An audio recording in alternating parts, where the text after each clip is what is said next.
Ano masasabi mo doon, coach? Pag kumuha naman ako ng bahay, pag hinulugan ko yan, at least yung binabayad ko dyan in the future, sa akin din naman mapupunta eh. Ang tingin mo ba dyan, investment o liability? Yung bahay na tinitirahan mo na gusto mong tirahan hanggang ikaw ay magretiro, hanggang ikaw ay bumalik, yan ba ibebenta mo? Hindi, kasi titirahan mo yan eh. Correct. Yan ba ipapaupahan mo? Hindi rin. So ang tawag dyan, liability dahil hindi kumikita ng pera. Correct. So ang mga marurunong sa pera, ang tinatanong nila parati, paano ko muna patutubuin tong pera na ito? So ang ginagawa kasi na marami nating kababayan is kumita ng pera abroad tapos iloloan nila sa Pag-ibig 10, 15 years to pay. Ano masasabi mo sa ganyang klaseng thinking na matagal na nating kultura dito sa Pilipinas? Wala namang problema na bumili ng bahay. Basta kaya ng budget mo. Hindi naman natin dinidiktahan, itong gawin mo, ito yung tama at mali. Hindi, preference ng tao yan eh. Like ako, preference ko talaga ay kailangan magtiis ka ngayon. Kaysa ngayon, magpakasasa ka, magpakasarap ka, pero sisingilin ka. Kaya nga doon nga lumabas yung nasulat kong aklat ng Diary of a Pulubi. Paulit-ulit na lang yung mga concern na mga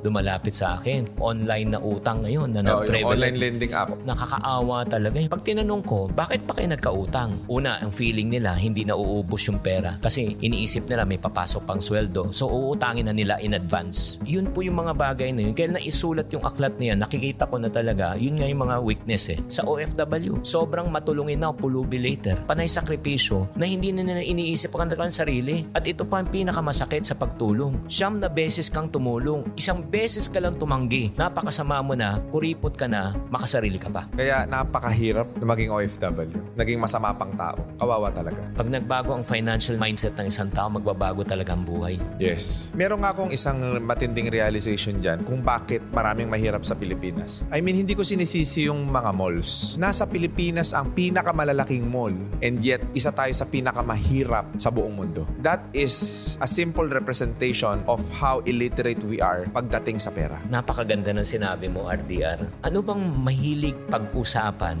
ng mga taong kapos sa buhay? Pag-uusapan ang buhay ng May buhay. ibang tao. Yung mga middle class, yun, saan tayo kakain, ano yung latest, saan tayo travel, ano yung mga bagong iPhone, mga ganon. Pero ito yung tanong ko, ano naman ang pinag-uusapan ng mga milyonaryo at bilyonaryo? Kung ano yung pangangailangan nitong mga middle class at mahihirap. Kaya nga ang dapat gawin natin, magpalit tayo ng mindset natin. Hamunin natin ang mga mamamayang maralita na mag-isip, magnegosyo. Kahit na kwek-kwek lang. Makatikim lang ng 100, 200 kita at 500 na sabihin mo, ay, kaya ko pala. From 500, lalaki na naman yan. Ay, mangangarap yan. 1,000 na, ay, kaya ko pala. So, aangat ang buhay nila.